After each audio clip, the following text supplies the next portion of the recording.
467-1111 for a great deal on a water heater today. Again, that's 402-467-1111. Hi, Sean Callahan here for Koppel Chevrolet GMC, and we want to thank all of our customers for a great September. And now it's time for our annual Halloween sales event happening right now at Koppel. Get 0% financing at Koppel. You heard right, 0% financing on select new models. Also, huge discounts up to $11,500 are available. It's our annual Halloween sales event. Get $11,500 off or 0% financing at Koppel. So please stop on by or check us out online at koppelcars.com. You'll be glad you did 0% with roof credit. It's the fall sports season, and that means that the school year is back in session, and you're planning road trips for Nebraska football games and following your kids around to their different events. Stop telling yourself you'll upgrade your car someday and do it now. Mullen Motors Lot is full of great vehicles to take home, so you don't have to worry about your current car struggling through another season. Come check out their lot just north of 48th and Lake and find your next ride. As your fall schedule gets busy, you'll need a reliable way to get to your destinations. Mullen Motors. No taglines, just quality vehicles. Mullen Motors. You have a big investment in your farming operation. Let Landmark Implement help you get the most out of your equipment by investing in pre-season service inspections. Let our John Deere trained and certified technicians provide you with a complete list of repairs that will help your equipment perform better and deliver maximum performance. At Landmark, buy 3 equipment service inspections and get the 4th free. Contact your local Landmark service manager for details and experience the Landmark difference. Across Nebraska, voters will have the chance to end the current government abortion ban. The government shouldn't be making decisions for families' health care, but right now they are. Ending the ban takes 2 votes, a vote against 434, the first initiative, and then a vote for 439, the last initiative. It's only this combination that will finally get the government out of the personal medical decisions of Nebraska families. Voting against 434 and for 439 ensures that when there's a medical emergency, it's Nebraska families who decide what to do, not the government. This vote against 434 and for 439 makes it so our Nebraska doctors can treat every patient. The government put this ban in place, stripping Nebraska families of their freedom, but you can end it with 2 votes. The first against 434, and then vote for 439. Paid for by Protect Our Rights. Discover the difference that expertise and experience can make in your real estate journey with Next Ag Appraisal and Realty. Whether you need an appraisal, sales, or farm management, Next Ag comes up with a solution with your legacy and goals in mind. Next Ag isn't just their name, it's your future. So why wait? Visit their website today at www.nextagrealestate.com or give them a call at 402-380-0432 and turn your dreams into reality. Your land, your legacy, their solution. Next Ag Appraisal and Realty. Hi, I'm State Senator Bo Ballard. I was born and raised right here in Lancaster County. I understand the value of hard work by being involved in our family business. I built my own company, creating jobs right here in our community. Nebraska families and business owners need lower taxes, more affordable health care, and a great education system. That is why I fought for the largest tax cut in Nebraska history, reduce the cost of healthcare, and help pass the biggest investment in our public schools. I'm Senator Bo Ballard, and I humbly ask for your vote on November 5th. Paid for by Ballard for Nebraska. Are you ready for a new opportunity? Check out Sandhills Global. Join a dynamic team where your skills are valued and your career can soar. We offer full-time positions with a 4.5-day work week, competitive pay, excellent benefits, and a positive work environment. From IT and marketing to sales and finance, we're looking for talented individuals just like you. Apply today at sandhills.jobs and take the first step towards an exciting future. That's sandhills.jobs. Don't wait, apply now. Coming at you live from the heart of Lincoln, America. This is Old School, sponsored by the Mercado by Certified Piedmontese. Broadcasting veteran Derek Pearson. When you find something that moves them, that makes them smile, celebrate it. That's your task. That's your superpower. Nebraska Football Hall of Famer Jay Foreman. Rifles a pass. It was tipped. It's picked off by Foreman. He's at the 15, 10, 5. He'll score! On 93.7 The Ticket and theticketfm.com.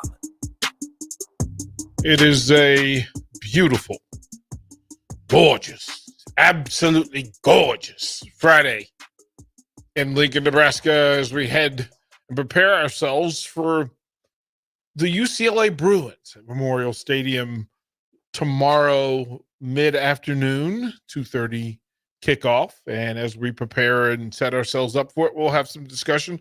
And then we'll send you down from the studios of the Mill and the Ticket at 11th and O over to the Apothecary, where Jay Foreman, Rashawn, Jason Peter, and Terrell Farley, the Black Shirts, Rico is down there. Jake Sorensen's down there. If you want to pop by there, I would certainly do that and enjoy a little Husker Huddle that allows us to get set up and hear some stories and talk about Husker football. But in the meanwhile, I'll ask AO Austin Orman, please, sir, let him know about the Mercado. Probably better turn my mic on first. So excited I forgot. Yes, Mercado are great friends with 3 Lincoln locations and 1 up in Omaha. Yeah. Might be a little rainy tomorrow, but guess what? You can cook Mercado meat just as well inside. Stock up tonight. Have your pregame feast at noon with the early slate. Settle in and watch the Huskers and get bowl eligible against UCLA at 2:30. Victory will taste even sweeter with some good meat from the Mercado. I hope that folks are walking into this thing with eyes and ears open in full. Because, tendency and streaks matter. Mm-hmm. And it becomes such a part of who you are and how you're doing things. And it's funny too, right? That it becomes part of the fabric. And you have to be careful what becomes part of the fabric, the stench. Right? That those people that they work in places that are smoke filled, right? And you could be a non-smoker, but you're affected by it. Mm-hmm. You're affected by it, and you carry it with you. And we have to be real careful that we don't allow the stench of consecutive losing seasons to bury itself. But they say everybody gets their mail there. Everybody can be seen there and be found there once in a while, but you don't want to get your mail there. Right. You can hang out for a night, but that's that. There's a Faith song and it says only one night. You can have a tough day, but only one night. you can be sad one night. You can go through your stuff. And Nebraska football and Nebraska fans deserve the finality of being able to just exhale and say, there's a line that Alexander Ovechkin used, asking that the Caps don't suck. He's hoping that they not suck. Mm-hmm. And to welcome the Husker program, the blue blood program that it is. Or is it? Austin Orman, sir. Is this a blue blood program? I like to think so. Why? I like to think so. Why? History counts for something. Okay. History counts for something. Okay. I think expectations count for something. I think history feeds expectations. I think that people throw Nebraska into these conversations. I don't think it's just wish casting from Nebraska fans. I think you look at the number of wins, the magnitude of some of those number of wins, and you look at the fact that Nebraska was still, somewhat sought after by the Big Ten back before this all got started. Am I going to say Nebraska kicked off conference realignment? Mm-hmm. No. Am I going to say I don't think it's necessarily coincidence that Nebraska was one of the first major dominoes to get the conference realignment train rolling? Mm-hmm. I don't think it's entirely coincidence. I find it interesting that at 5 and I have to pause when to say this, right? At 5 and what's that other number? Five wins and three losses. That the actual difference between 6-3 and 5-4 is so big. Not just one game. So big. Sunday morning, waking up to 6-3 changes everything. Mm-hmm. Everything. And yeah, you can say that we're not going to pay attention to the things in the past, but 6-3 Sunday morning changes Lincoln, Nebraska. It changes the University of Nebraska. Changes the Husker football program. 5-4 Sunday morning. Leads into Monday of a bye week. Manic Monday. A manic Monday. Because you don't have the recent history that says, hey, bye week, we'll get it right. We're good. We'll get it right. We'll get it right. We got 2 weeks. Hey, you know who's coming off a bye week? UCLA. 8 clap. 8 clap. By the way, what are your thoughts on the 8 clap? Do you know the story of the 8 clap? I do not. Fill me in, please. So if you go to a UCLA, and I did my time with UCLA. I did my time in that part of Southern California. I'm, in fact, Austin Norman, I'm an honorary Bruin. Okay. Many years ago, when I was in DC, I would host, as a part of hosting alumni groups to watch football. UCLA was one of those alumni groups that I would host. So they would come to my bar and we'd put their games up on the satellite. And UCLA was pretty popular. Texas A&M, Ohio State, Alabama. Texas A&M, Alabama, then UCLA. But for basketball, UCLA was at the top. Like they jumped. I would hope they so. jumped. They jumped. You'll be proud of this. They were the number 3 alumni group in DC, behind your Duke Blue Devils and the North Carolina Tar Heels. More so than Georgetown in DC. No, local. Oh, okay. Local. Okay. Like you always show the Redskins, but if you wanted a packed Out of bar, state. you wanted a packed bar. You also showed. So we always showed the Steelers. So the DC Gotcha. Black and Gold Club packed it. I mean, 300 Steeler fans in DC every week. Nice. Every week. The Cleveland Browns, the Browns backers, 200 Browns fans every Sunday. The Cowboys showed up. They were cockroaches. They showed up. It didn't matter. It didn't leave. Uninvited. Didn't get rid of them. Uninvited and stayed way longer than you wanted them to. Survived the nuclear waste that was the Redskins for so long. Yeah, it didn't matter what else was going on. Even more so than Niners fans. But on the college level, UCLA did the thing. So when they had their Tyus Edney, Toby Bailey, Ed and Charles O'Bannon run and won the national title, they came to the White House. But that entire year, I'd gone on the journey with UCLA alumni. In most cases, especially in DC, the alumni are tied to the government. Like they're senators, congressmen. They're down on Capitol Hill, but they need a place to meet to root on what they root on. And when they won, my house, I was at the Grand Hyatt Hotel in DC, which is exceptional. But we had the top sports bar in the area. And they brought the entire UCLA athletic department. Woo. They brought all the banners from Pauley Pavilion.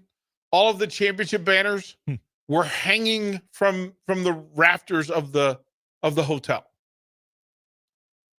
The governor. There's a lot of them. Right. The governor showed up. And so they invited me to go to the White House with it. And the athletic director and the governor and Jim Herrick, who was the head coach of that team, dubbed me. They said, for what you've done for us this entire season, we've been hearing about this incredible group. We had 550 Bruins fans the night of the championship game. Nice. Right. And they said, you are now an official Bruin. They flew me out to California and took me to the bookstore and said, they gave me a card. And they said, this card is good in perpetuity. You will never have a bill here at this bookstore. So I still have an account at the UCLA bookstore. Me and my buddy went UCLA Bruin shopping, and I want to tell you, we did some damage. Like it was Austin, you just imagine for a second that Troy Dannon walked in here today and said, Austin Norman, you're an official Husker. You will never have, you can go and get anything out of the bookstore. How much money would you spend? Most of it. What? No, if they said there's no limit. Most of it. Right. Most of it. Whatever the number is. Most of it. Whatever the number Most in your of it. head. Most of it. It literally, they gave me an extra suitcase to carry stuff back to DC. Let's go.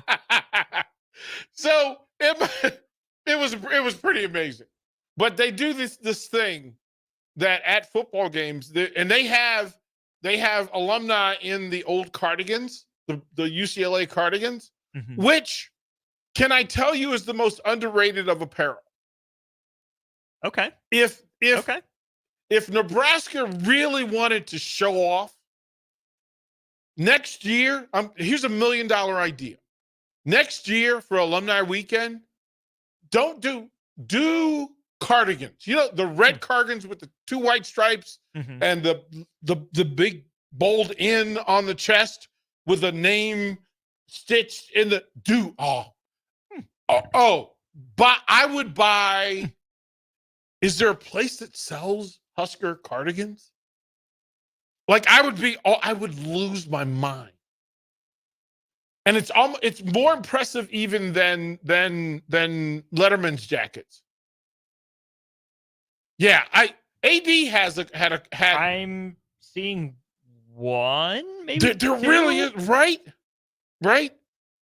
So I think again $1 million and text line. Let me know if I'm wrong, but I don't see many like alumni throwback cardigans. Okay, there's maybe more of a selection than I would have. Yeah, seven or eight different ones maybe I'm seeing right now. Right, not a killer market right now. Yeah, I mean it's a thing. So but the A clap, there's some alumni guy, and he's got the old the old megaphone that the old cheerleaders would fist pump and speak into the megaphone. They do that, and then there's an 8 count, and then they go into their cheers and their chants, and it is a thing. So I would imagine at somewhere in the city in Lincoln over the next 24 hours, there'll be several 8 counts going on. Kind of their version of Go Big Red. Yeah. But the 8 count is the UCLA, UCLA, fight. And then you go, okay. And then Husker fans will absolutely lose their mind and go Big Red until they're red in the face. And then you'd say blue in the face, except you can't say blue in the face this week. I absolutely would not have said blue in the face in that particular case because it would have been wrong. It's going to be a thing. Here's the thing. Over at the Apothecary, and if you're in the Haymarket area and you're downtown, you can still get into the event. And it will kick off at 4:30. And Rico and the gang, Jay Foreman, Rashawn, Farley, Jake Sorensen, I would imagine Nick Sanders is over there as well. If you want to stop by the Apothecary, go up the stairs, and there's in the big reception area, big event, getting folks all fired up and prepped. We will carry that from 4:30 to 5:30, so you'll be able to hear and see. You'll be able to catch it on the stream. Jason Peters, the featured guest today, and getting folks fired up and ready because it's the opportunity for the Huskers to reach 6 wins since 2016. It's so long ago that we have to think about that. It's time. It removes the burden. It takes some of the pressure off. Austin, imagine that you get to start to look at the rest of the schedule in a different light. Wildly different. You get to start to look at player personnel in a different light. Why? Because the extra weeks of practice and the extra weeks of development, a young freshman quarterback, 2 of them, as a matter of fact, plus another young quarterback, will get opportunity to get those additional 3 or 4 weeks of reps that they haven't been able to get in previous years. Right? And that's a matter that these young linemen, These young corners who are going to be put on an island tomorrow will get the extra 3 weeks, 4 weeks. Husker fans get to start to make plans and go, wait a minute, we're going to get another game. Yeah. Like we can travel somewhere else. Right. Somewhere else we get to travel. Now, you know, after win number 6, you can start to, look ahead and go, okay, where are we going?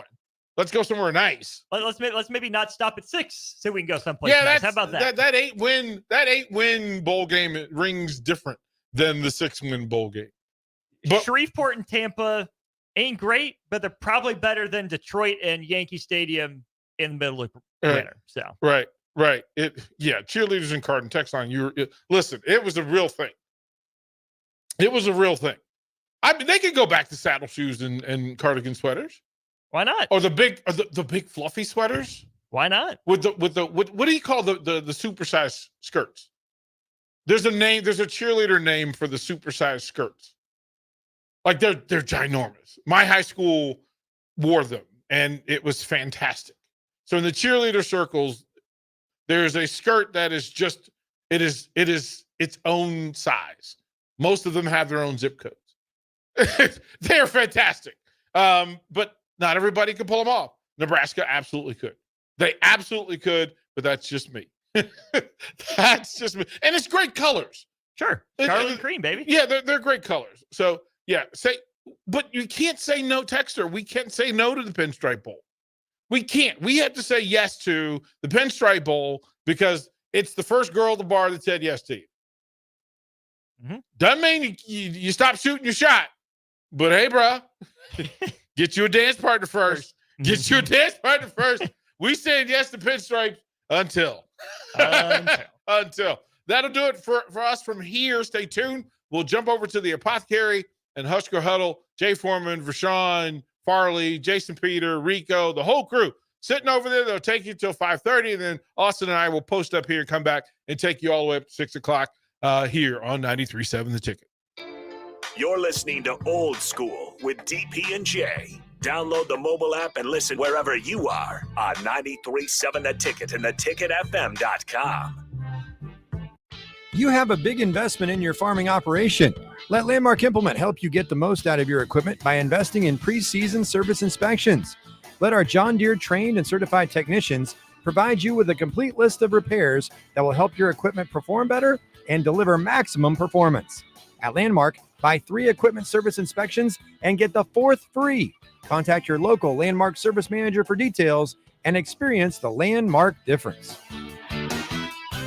Empower a child today with the Teammates Mentoring Program. Hope is only a conversation away when you choose to share your talent, time, and heart with a child. Together, you can build a relationship based on strengths and chart a brighter future, 1 week at a time. Find out how you can be a mentor by visiting LincolnTeammates.org. Become what you needed as a kid by joining the Teammates Mentoring Program today. Hi, Sean Callahan here for Couple Chevrolet GMC, and we want to thank all of our customers for a great September. And now it's time for our annual Halloween sales event happening right now at Koppel. Get 0% financing at Koppel. You heard right, 0% financing on select new models. Also, huge discounts up to $11,500 are available. It's our annual Halloween sales event. Get $11,500 off or 0% financing at Koppel. So please stop on by or check us out online at koppelcars.com. You'll be glad you did 0% with roof credit. Get rid of pesky critters once and for all with Bats to Rats. Their expert team is here to help you reclaim your home. No more sleepless nights caused by crawling critters or flapping wings. Bats to Rats ensures a safe environment for every family member. Check the website at batstoRats.com for amazing offers. And if you mention this ad, you'll receive $10 off your initial inspection cost. Call Bats to Rats today at 402-781-8691. That's 402-781-8691. Bats to Rats. At Anderson Ford, we offer a 5-day return or exchange policy so you can make sure the vehicle you choose is the best vehicle for you. No pressure. Right now, take over $11,000 off a 2024 Ford F-150. Experience better at Anderson Ford. Stock number 1004296, MSRP of $66,645. Must finance with Ford Motor Company and have a qualifying trade-in approved credit tax, title, and license fees extra. Residency restrictions apply. Program subject to change. Must take new retail delivery from Anderson Auto Group by 11/13/24. See delivery details. Tailored Life is your headquarters for all things fall in Bennett. Make the short drive down Highway 2 for tons of items for your home, both indoors and outdoors. Check out their variety of potted trees, mums, and more. Plus, porch pots and landscape lighting to enhance the outside of your home. Don't forget their home goods for indoors, plus convenient drinks and snacks, most of which are produced locally. Visit Tailored Life today in Bennett and stay tuned to their Facebook page at Tailored Life 360 for food truck events coming up. If you're a homeowner or a business owner, you have a lot of projects, and no one has an unlimited budget or time. Sunbelt Rentals makes all jobs less stressful with no need to purchase large equipment or hire a crew. You can do it yourself with rentals and everything from aerators and power rakes for spring yard work to stump grinders, concrete mixers, tile saws, and more. Check out their inventory in Lincoln, north of Cornhusker Highway on 56th Street, or online at sunbeltrentals.com. This is State Senator Carolyn Bozin. Public safety is important in our community. I have a proven record of protecting public safety. I have prosecuted perpetrators of domestic violence, advocated for the rights of child abuse victims, held sexual predators accountable, and fought to keep drug traffickers off our streets. This is Senator Carolyn Bozin, and I will continue to fight to keep our community safe. Vote Carolyn Bozin on November 5th. Paid for by Bozin for Legislature. Hey everyone, Lance here with Black Label. We specialize in creating custom crafted decks, pergolas, patio covers, and more. Plus, our retractable screens, gazebos, and patio enclosures create the ultimate outdoor retreat. With over 50 years of combined experience, we're not just builders, we're creators of unforgettable memories. Call them today at 402-730-6333 or visit blacklabelbuilt.com for a free consultation. Let's turn your backyard dreams into reality. Black Label Built, built to serve, built to last. It's the fall sports season, and that means that the school year is back in session and you're planning road trips for Nebraska football games and following your kids around to their different events. Stop telling yourself you'll upgrade your car someday and do it now. Mullen Motors Lot is full of great vehicles to take home so you don't have to worry about your current car struggling through another season. Come check out their lot just north of 48th and Lake and find your next ride. As your fall schedule gets busy, you'll need a reliable way to get to your destinations. Mullen Motors. No taglines, just quality vehicles. Mullen Motors. Of the Huddle, supporting the community with their people helping people philosophy. They offer high rate checking accounts, low rate loans to meet all your financial needs. Stop by and see how they can help you today. Today's event also is supported by Ovation Heartwood Preserve, upscale senior living in West Omaha, now offering also independent living. Also supporting this event is Pella, solution for all your windows and door projects with locations in Omaha and Lincoln and Emmanuel communities, a retirement living and senior care facility in Omaha, Papillion, and Lincoln. Also want to thank, special thanks, Tom Disdale Automotive, the official Husker Extra Huddle auto dealer. To get this thing started here, we have some trivia. Before we introduce our guests, let's test your Husker knowledge with trivia questions provided by sports writers of Lincoln Journal-Star and presented by Ovation Hardwood Preserve. The trivia questions and answers. Oh, okay. Here, let me get the trivia question here. This is when I do the trivia question, Rico. All right, the trivia question pertains to me. It's a two-part. Oh, we get them out there? Oh, see, we just struggle bus a little bit. All right. Here's the first trivia question. What was the final play of the 1994 national championship game? Here's number one, or A is the interception, B, kneel down, C, incomplete pass, D, missed field goal. D, interception, wrong. Who got, anybody else? What do you got? She had, oh, kneel down. Okay. All right. What was Nebraska's, number two, what was Nebraska's AP ranking to begin the 1994 season? Number two, A is number two, B is number one, C is number three, D number four. C? That's your final answer? What do you got over here? C, C, and D. D. There you go. We got one winner over there. The last question, which team also went undefeated in 1994? Penn State, Colorado, Florida State, Alabama. Somebody has Colorado? Wrong. Wrong. Penn State. Penn State doesn't count either, right? Penn State doesn't count.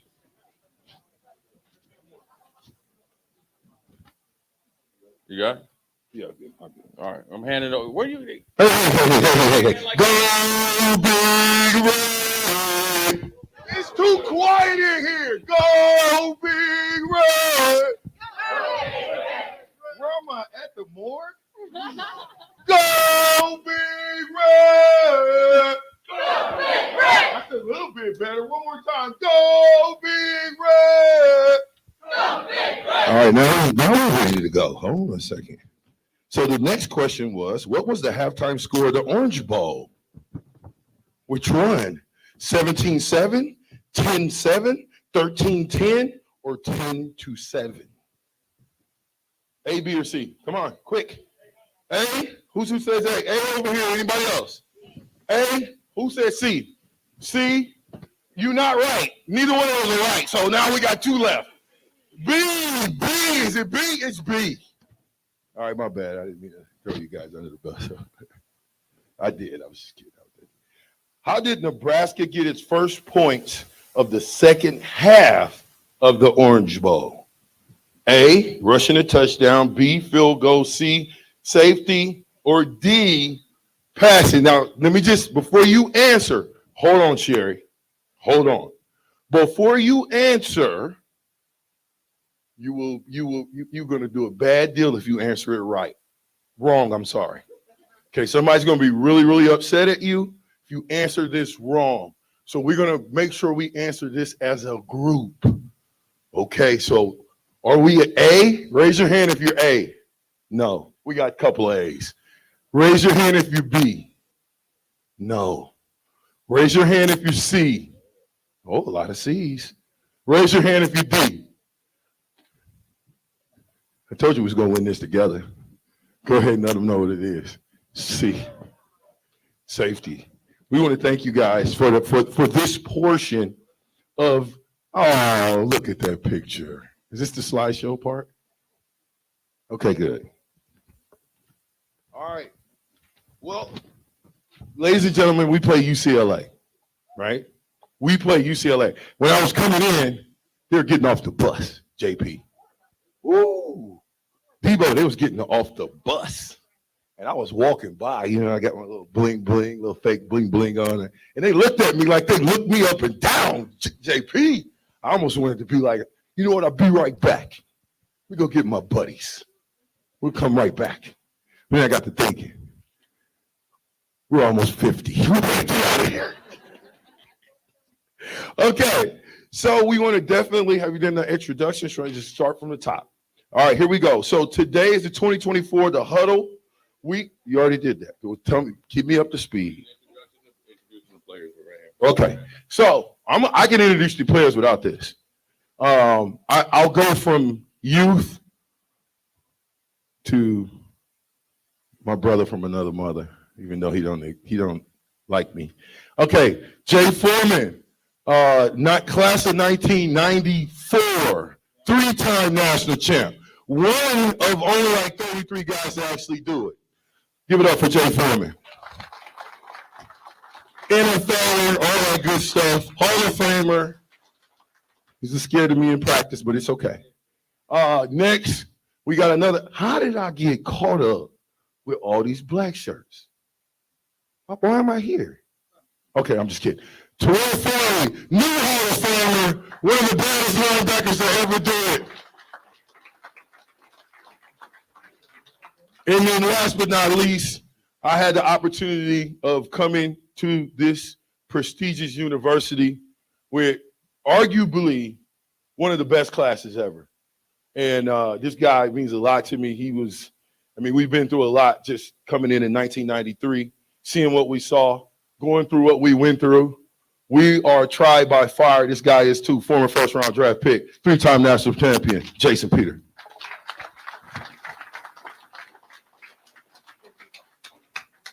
Now, I'm not gonna get up there. You got get on over there. You go, JP. Here we go. So, and I'm gonna just kind of open the door. UCLA. Okay, we what 5-3 or 5-2? What are we? 5-3? Okay. I want each one of you guys, we'll start with you, JP, to break down how big this game is for those young men sitting in that locker room. Yeah, I think it's huge. To go bowling is important for the players, for the fans, for the program. This is a must win. And, you know, you look at the previous weeks, there have been highs, lows. I think last week they played really well. I think the effort was there. But have we been able to stack games on top of one another? And that's been a problem. Yeah, I mean, up to this point, obviously with what's on the line, you know, and looking ahead, you know, the games are certainly going to get tougher after this one. And not to say that UCLA isn't capable of coming in here and winning. I think we've had a problem of kind of playing to the level of our opponent. So hopefully we kind of break that streak here and they just continue to get better and better.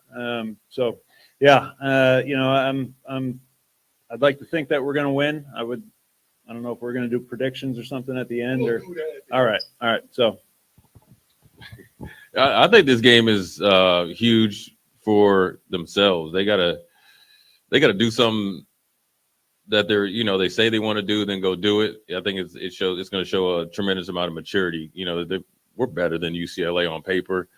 It's going to be tough. It's not going to be easy, but you know, the best thing about it is, oddly enough, all their realistic goals is still available to them, which normally, you know, us four, if we lost one game, essentially back when we played, you're not getting in the national championship. Now, for Nebraska if they won all their games, end up 9-3, you know, a lot of things would have to happen for them to get in the college football playoffs. But when you think of, if you're able to get out of your own way and beat UCLA tomorrow, which you should, right? You should be highly motivated. This is a winnable game in a great matchup.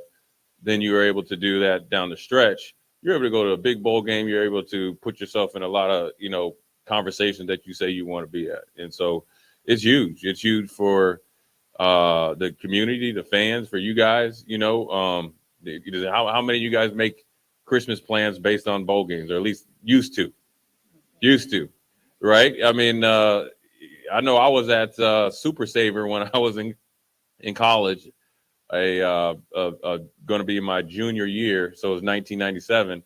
Lady came up to me and asked if we were going to win a national championship. Of course I say yes, you know, yeah, we're going to bounce back. And she was like, well, you better, our family vacation is based on where you guys go to bowl games. So, you know, the pressure that they got, I think it's a huge game. It's a huge game for everybody in that locker room, but for the whole program, even, you know, the college as well. Yeah, is there pressure? Sure. But I think I can speak for these guys because we all kind of did it together. You know, pressure really only affects you if you're not prepared, you know, because the anxiety of playing, you're going to have that all the time. But we were always all highly prepared, motivated. So the pressure of performing was kind of, you know, that was just kind of what, you know, we were on autopilot. Now, granted, games were hard, but I think we made the games a lot easier by being prepared. Took a long time, guy, just to answer that question. Hold on, man. Hold on. We supposed to be linebackers. We all right. Yeah. Okay. I really think this game is important because, you know, last year we was 5-3 with the same mark. We played a Michigan State team, which we should have beat but got beaten. But, you know, I think the guys, it's a year later and you're in the same predicament you were in. You played that bad game already against Indiana, and you played that good game against Ohio State. So now you know what it feels like to go in a game ready. So I know we're mentally ready. We got to be physically ready. I think that we need all three phases of this game to go full tilt, not just lopsided and on one side and full on the other side. So I'm thinking we win this game, and I think we win it probably by 10 points. Yeah, we were doing the predictions at the end, though, brother. You never follow the rules, man. We always got to play. We're going to ask you, Rashawn. So, how much pressure do you think is, or how big is this game for Nebraska? I think this is the most important game of the season. You beat UCLA. There's so many things that we haven't done that we get to do, like go bowling for sure. We don't have to go to the chump.com bowl because we got 3 more games to go. And if we win those, maybe we can go to a Christmas bowl. I ain't been to a bowl game in so long, I don't even know what it looks like. And it's so I think it's so many things. I think you play well against Ohio State, right? We shot ourselves in the foot against Indiana. We did not get up for that game, which leads me to my next question. But you play well against Ohio State. I thought we should have won the game. I had a lot of money lying on it, y'all. I took us to win. $100 $100 get you 15. So you know I was sick.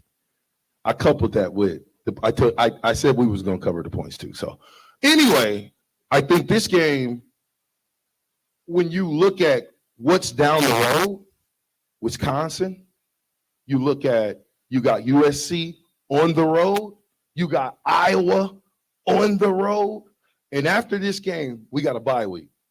The last thing you want to do is lose a game and have 2 weeks to think about it. So I just think it's the biggest game of the season. I think if we come out the way we came out against Ohio State, that was the first time I saw us fired up. And I think we have to come out like that every game, which leads me to my next question. How did you guys get fired up for the game? Was that something that the coaches had to push you into, or is that something that was within you? Yeah, for us, I think it was easy. I know for me personally, there's a lot of self-motivation. If you come here and winning is the most important thing, it trumps everything, and ultimately will dictate how you kind of live for the next 4 or 5 years of your life. And for us, and it just so happened that all the guys, it was the right group of guys that came together at the right time, and we all had the same mindset. And when you have 100, 50 guys that think like that, even when you think of like the captains, there were only 4 that went out before the game, but honestly, you could have sent 60. You could have sent every senior out there to be a captain, because that was just part of the deal. It was different back then. You didn't come in as freshmen. You didn't, run your mouth. You didn't, say stuff on Twitter. You didn't, even like send a message. Why wouldn't you say Well, that? it's funny. It's funny. Like when you'll see like a 6-string like tight end or something, and he'll post on Twitter, "My recruitment's open." Like, for who? Like, you haven't done anything yet. You know what I mean? Like, there had to be like some sort of, you had everything that you wanted to say. You had to earn the right to say that. And that has been lost. And people, I know the times have changed, but there are certain, I think, fundamentals of good football teams that will align no matter what year you're talking about. I think if you looked at Alabama over their dominant stretch, I guarantee you could probably compare Alabama to our Nebraska. You could go back to the 80s of Oklahoma, or the late 80s of Miami. I mean, well, Miami did a little different, but for everybody else, those kind of key sort of fundamentals of being a great college football team, they all kind of stay the same. Now I've kind of got off topic. What was the question? It's okay. You know what? You got the floor. You get to ask my question. I'll give it to Jay. Was it what got us motivated? But you Yeah. answered that it was the senior leadership. Right. We knew to shut up in front of the seniors. You're a freshman, act like that. Yeah, I mean, I think. Yeah. What about you? You came in just talking the big stuff, but you still my boy though. Even though you did. He can't. But I think the motivate. I mean, everybody's motivated at the beginning of the game when you come out the tunnel. I think it was our discipline, and I'm gonna tell you what really motivated. Can we have we in a circle of trust here? Yeah, I'm gonna tell you what really motivated. It was these two asses right here, and the reason why is because we didn't play that much, and you want to get, you want to make plays. So if you want to keep we had a thing called the factor rating and all that. So if you want to keep your factor rating high, you better get your ass to the ball, because I know he's going to be there. I know he's going to be there. And then by the second, third quarter, we're going to be out the game. So that's motivation for me, because you don't want to look at your performance and be like, man, I only had 1 or 2 tackles. So that's enough motivation for that. I mean, all the team stuff and all that, it was just a good time. But ultimately being competitive, because you didn't want to walk into this could be like the training table and be like, yeah, there goes Jay, man. He was sorry. You just, I guess that's good peer pressure. Right. But see, we had dudes like Farley, you know what I'm saying? He's my boy over there, but he come in, he's like a little leprechaun. We do all the work, then he get a little interception, then he next thing on Sports Illustrated. Right? I think what really got us up for the game was either gonna play hard or you got to go back to the sideline and face Charlie McBride. So that's one thing you didn't want to do. Playing with 10 guys that play like you do is one of the most exciting things about college football, especially when you have a great defense that any one of the players can make a big play. So our things was to, whoever gets to the ball first, hold them up. And so we could rack them up and clean them up. We did anything in any way to get to the ball. Either we're going to run through you, we're going to stomp on you, we're going to punch you, and we're going to do everything we can. I love playing with the 10 black shirts I played with really all 17 black shirts we had at the end of the year. But being on that Nebraska defense, it was probably one of the best feelings ever, just to be a black shirt, really, and to play with guys like Jason and Christian and Jay and Phil Ellis and Doug Coleman and Grant Wistrom, everybody else, Tomich, the Williams, Menders, just a great group of guys. And I would still suit up today if I could, if we could do it one more time. I'll ask a question here since, football is changed. The field's the same, right? Supposedly football's the field change. I want to ask you, we'll start, I guess, with you, Rashawn. Do you think you could play in this day and age of college football? I mean, it's a fair question, right? They think it's different. It's not a fair question. Hold on. Let me ask you why it's a fair. Well, here, we'll give you the mic. Give me the mic so I can tell you. I absolutely think I could play. Here's why. We were trained to be technicians. You understand? So that means I'm going to have to, my first 2 years, I was just getting ready to ask this question about UCLA. Okay. 1993, we played UCLA. Did you go? No, I didn't go either. We were freshmen and we were redshirted and you didn't go. Okay. The next year, were you starting in 94? No, I didn't even sniff the field in 94. But guess what I got to do? Get in the UCLA game and get a couple carries. That meant that these guys, maybe not these guys because they were young, but our older brothers, they took care of business for us to play. You played that game, right? Okay. So when you ask me, could I play? Yes, because I'm a technician. Because I see these guys and they can't block in the open field. I see these guys. I'm talking about across the board. I see these guys and they got their mouthpiece dangling like this.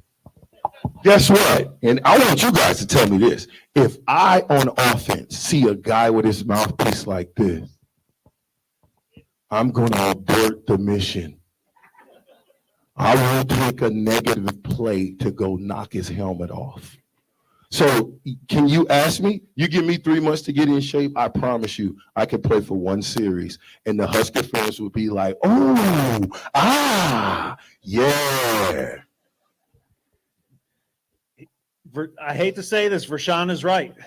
He is absolutely right. And I think you see that. You see the fundamentals. That's a lot of our issue. I think that's one of the things that Coach Rule has been trying to fix. We were very strong fundamentally.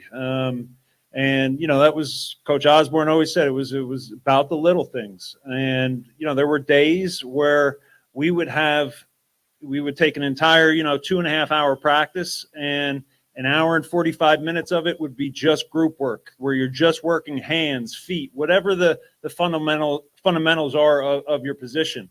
Have guys gotten that much bigger?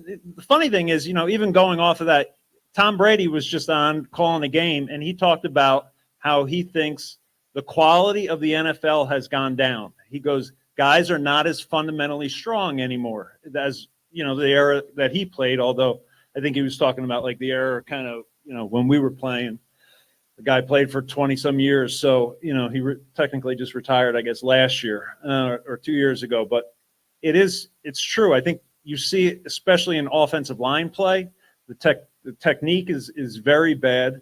I don't think guys have gotten much bigger, stronger, faster. In fact, I probably could take, I'll just speak for myself. I could probably take like my max, efforts in bench or squat or whatever, and they would hold up easily against, these guys. In fact, I would like to think that I was in better shape back then than 99% of them down there as far as the D linemen. So could we play? Yeah, we could fucking play with these guys. I'll put any of our teams against any of these teams that you see out here today. Could you play? No, that's playing. I think I could speak. I mean, I think we would. I think the game would have been easier, right? I think it's a little bit easier now, just because of. I think the quarterback play is so bad now that you could pad stats. You know what I'm saying? And the ability to make plays is a lot easier. Yeah. Did you ever worry about a fullback? Yeah. Did you ever worry about Vershawn? Did you? Yes or no? No. Yeah. I mean, I think the fullback is a little bit. I just think the game's a little bit easier.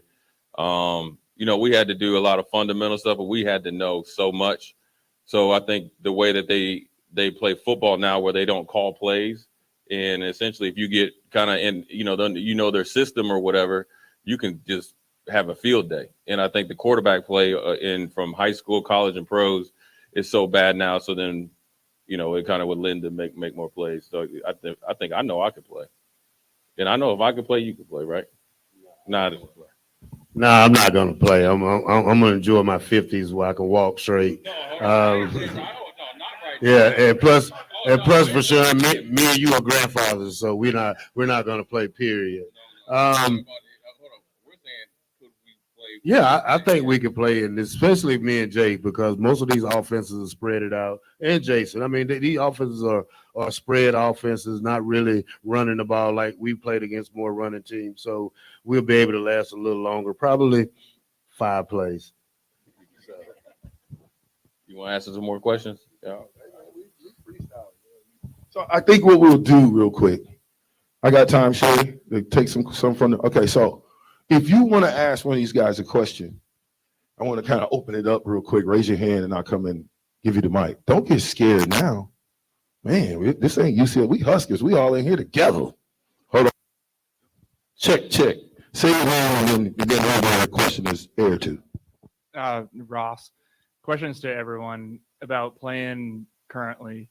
How much do you think officiating has changed how you would play the game, or how the guys play the game now versus how you played?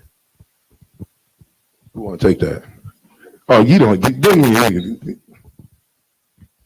Well, just like I said on the radio the other day, you let your play for your play, and don't worry about the referees. As long as you go out there and whoop ass and play your game, I don't worry about the referees. And when they do throw a flag, it just make me play even harder for my team, because we got to score somehow. I think the fish. I mean, we can't really talk. We were just probably so good. We They hated us. Yeah, I think a lot of times with officials, you got to make your own luck. Now, there's games. Obviously, last game wasn't very good. Obviously, but I think ultimately maybe this team is paying for some of the sins of some older teams. I mean, look, when Scott was here, it was like a lot of penalties. But ultimately, I think if they continue to play good football, I don't think they have to worry about the rest. Yeah. Go ahead. I mean, it's same deal. The officiating is a problem. I think widespread college football. I think you see some bad officiating in the NFL. We've talked about it. They probably, with the amount of money that's being made by everybody in college football and pro sports, those guys should be full-time employees, right? You got these guys that are working jobs and they're doing the refereeing on the side. But that being said, you can't, like, it's the thing that bothers me probably the most. Like when I go on the social media and I see the Nebraska fans kind of complaining about how we got screwed or we lost because of the refs. Like games, and I know that where they are now is not necessarily where we were, where the program was, but you can't, like, that just can't even be a thought in your head when you're a player that we're getting screwed by the refs. Like, don't leave it in the referee's hands. Like that's how you play dominating, great technique football for 60 minutes. You'll give yourself a good chance. And I'm guessing most of the time you'll come out on top. I mean, you just got to look at, like, have we been screwed? Yeah. But what about when we jump off sides in the last drive of the game, to start the series off? Like you just cannot have that and be a winning football team, especially when you're trying to play the number 3 or 4 team in the country. Like there's certain things that you can't do. So until we clean up all of that stuff, and then we can say, okay, well, we did everything else right, but the officiating sucked. Then I'll be all right with it. But let's clean up our side of the street first before we start bitching about somebody else's. I concur. I mean, one thing that Coach Osborne used to tell all of Lincoln's us. home for sports talk on the FM dial. Also online at theticketfm.com. On the internet. KNTK FM Firth, 93.7 The Ticket. Felt like we got whatever at Florida State. And then we came back. We always vow not to let the refs beat us again. And how did we do that? Dominated the guy across from us. So there's 11 battles that's going on in each play. 11 battles, individual battles. The play is the war. The game is the war, but the play is the war. But if all 11 guys win their individual battles, then nobody can beat us. And that's what we did. I know I did. I didn't care about what the ball carrier was doing. I'm not looking at Lawrence or Amon and trying to see if they going down the yard for 70. I'm trying to go find somebody and ruin his life. That's just what I did on offense, though. And that's what we're missing on offense. You don't have guys to smack people around on offense and take it serious. I took it serious because if I didn't, I wouldn't be playing. I was tired of standing next to Coach Osborne. Who's got the next question? Don't get scared now. Come on, somebody here, right here. This one might not be for you, VJ. Maybe it will. To take it back to the 90s, who's got a good Charlie McBride story? Because he's on the radio here in Lincoln once a week, and he's a very happily retired old man, but I know he had some fire back in the 90s. I'll give it to the guy I know got some stories. So there's a ton of them. A lot of them I can't tell. But, Charlie was a character. It's funny as now that we're done playing for so many years and you've done other, we've all done kind of deals where there are older guys there. And, we just socialize with, the history, the guys that came before us. And they'll all, Charlie will always be a topic. And it's funny, like I'll talk to Danny Noonan and Danny will be like, oh, Charlie, you guys got was soft, right? Like, and we always thought Charlie was the hardest on us. But then, you get guys that were before Danny, and they'll think that the Charlie that Danny had was soft. The one thing I think we can all agree on that Charlie was batshit crazy at times. But we used to do this thing, girthing. It was a D-line tradition, and it was usually done on guys' birthdays. And we'd all kind of, when T.O. was done with his kind of post-practice talk to us, we would break into position groups and we would just stretch, it was like bullshit stretching, like, This way, it was just kind of more of like a social thing of just kind of being with your brothers. And so on a guy's birthday, say we were sitting in the D line, 9 of the D linemen would grab the birthday boy and we'd pin him down. And usually then the guy who's got the biggest gut on the team, he would kind of lift up his pads would be off by this point, but lift up the t-shirt and it's still filled with sweat and everything. And we would basically, the guy would be held down like this, couldn't move, and we'd suffocate him with the sweaty gut. Now, as time went on, and the guys that we had in that circle, just doing it with sweaty guts wasn't enough. It turned into Charlie throwing his dip on the guy's stomach, guys hawking loogies. No, that wasn't even close to the worst of it. Cups of urine were being brought out. This one doesn't necessarily have to do with Charlie, but at one point, one of the players went in who wasn't practicing, went into the bathroom with a Ziploc and brought out a little treat. Now, that was for Christian's birthday. We picked the craziest guy that's ever come through, and we decided we're going to do the worst thing to him. You've never seen about 8 or 9 300-pounders running as fast as they could in different directions after we got up from Christian. But with Charlie, we figured, it's got to be good. And I think it was 1994 because Terry Keneally was senior. And so Terry was the girther. He was a big old country boy, big boiler in the front.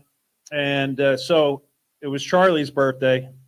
And we were kind of nervous. We didn't know how far we should take it. Are we going to click the switch for old Charlie to come back? The one that coached in the 80s, who's just a miserable son of a bitch every minute of the day. Well, so I think we ended up doing the sweat and maybe some spit. And because he was the chew guy, we threw some chew in there. And we put it all on Terry's stomach. Most guys, when they're getting suffocated, will just try to turn their head and not open their mouth. Charlie's different. He decided he was going to open his mouth, and Terry Keneally got up with Charlie's teeth marks embedded in his gut. Yeah. So, yeah, he just bit him with his fake teeth and all. That was one of Charlie's things. He liked to pull his teeth out, smile at us, and tell us this is what his wife fell in love with. This is what you started, okay? This is what you started. And Jason's going to go, he went R-rated, X-rated, R-rated too, okay? I got one Charlie McBride story. So I was on the scout team for 2 years. I was a scholarship guy, but it didn't work out. So I had to, earn my keep. And so they would put me everywhere, and we begin to say that this is our game. We don't have anything to look forward to. We're not playing on Saturday. So we start to become like the team. We'll put in Iowa State, their logo, we'll wear their colors. And if we get 3 or 4 yards on the black shirts, that's scoring a touchdown. Until McBride would say, run it again. And he wanted and expected that you just got 3 to run it back in the same hole. Well, these guys know the play now, and they're mad because they got to run it again. I never ran in the same hole twice. Let's just say I bounced it out. So I'm talking. I got a big mouth. I'm talking stuff. And McBride comes from across a different station, and he says, Jackson, shut up. And I just kept pop. Wow, Coach McBride, they don't care about us. They just lift us up, slam us. They don't care, pick us up, kick us, and y'all don't care. So I don't care. And I just kept going. And Coach McBride came over to me and told me to shut bleep up your mouth goes like a duck's ass in water. And I want to tell Coach McBride, if you're looking, it's still going like a duck's ass in water. Anyone else got any questions? Questions? Seriously, anybody? Any questions? I got one more. All right, here we go.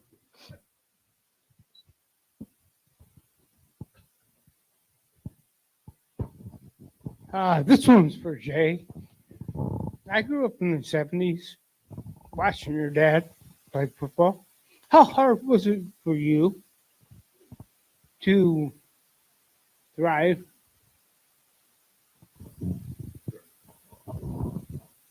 How hard was it for you to thrive with your dad, the future Hall of Famer, paving the way for you?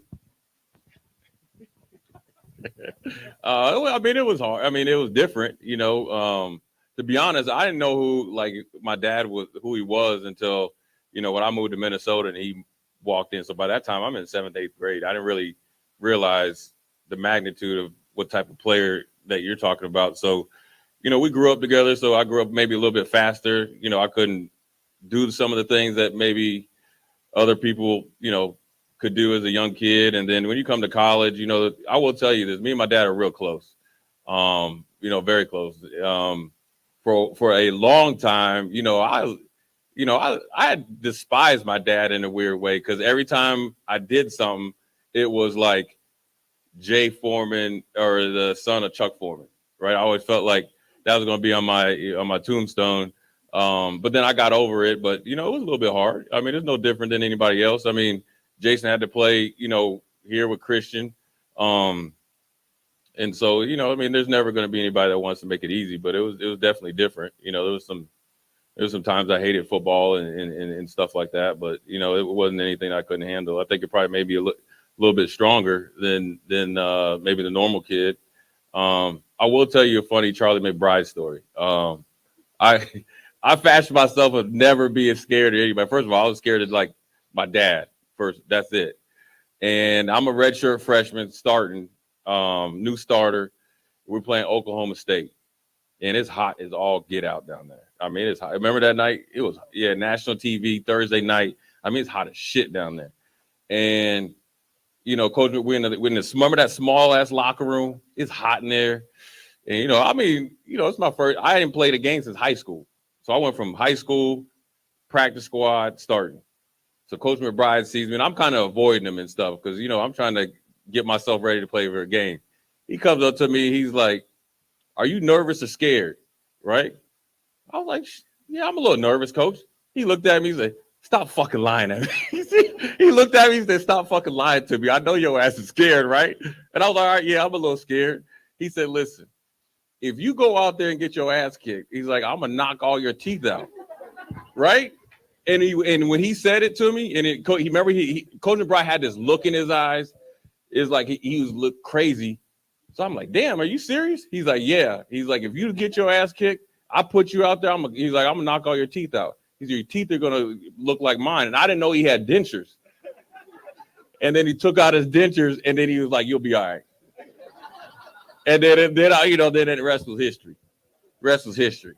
But I'm telling you, when he looked at me, he's like, "I'm gonna knock all your teeth out." And I was like, "Damn, you know, you might knock my teeth out." I got one more McBride story too, and then we got some more questions. So for 2 years that I was on scout team, keep in mind I was from Omaha. I thought I was all this and that. You know, I'm from Omaha. I thought I was stuff. So I got to Nebraska, and Lawrence Phillips retired a lot of guys who thought they was running backs. Jamel Williams. There's a lot of guys that went to defense, offense. Nobody was playing running back anymore. There's about 8 of us in the class. Okay. So McBride would always walk past me and go like this. He'd be like this. He'd look at me in the face and be like, so of course I'm gonna look down, right? 2 years I was so scared of McBride, I never asked him, "What do you mean? What is this?" Right? When I was a team captain, though, you know, and I put my big boy drawers on, I wasn't scared of nothing. End of the year, I say, "Coach McBride, we're at the bowl game. Miami. You've been doing this for 5 years. What is this?" And he said, "Well, if you never got on the football field, I figured I'd let you know what you'd be doing, pumping gas. That's what he told me. You talking about that is a mean old dude, man. Okay? Told me he did this, never told me that if I never played here because he figured I wouldn't, I would be pumping gas for a living. Just a jerk for no reason. So, guys, we was privy not to ever lose at Memorial Stadium. Jay, we was here for 5 years, 60. We've never lost there. Wait a minute. My bad. Did you lose at Memorial? I got to ask you. It was 98. Yeah, okay, I'm sorry. Because we left. What? No, we had a senior-led team in 97. And don't get mad. Everybody can't be undefeated, Jay. It's okay. You was a part of it.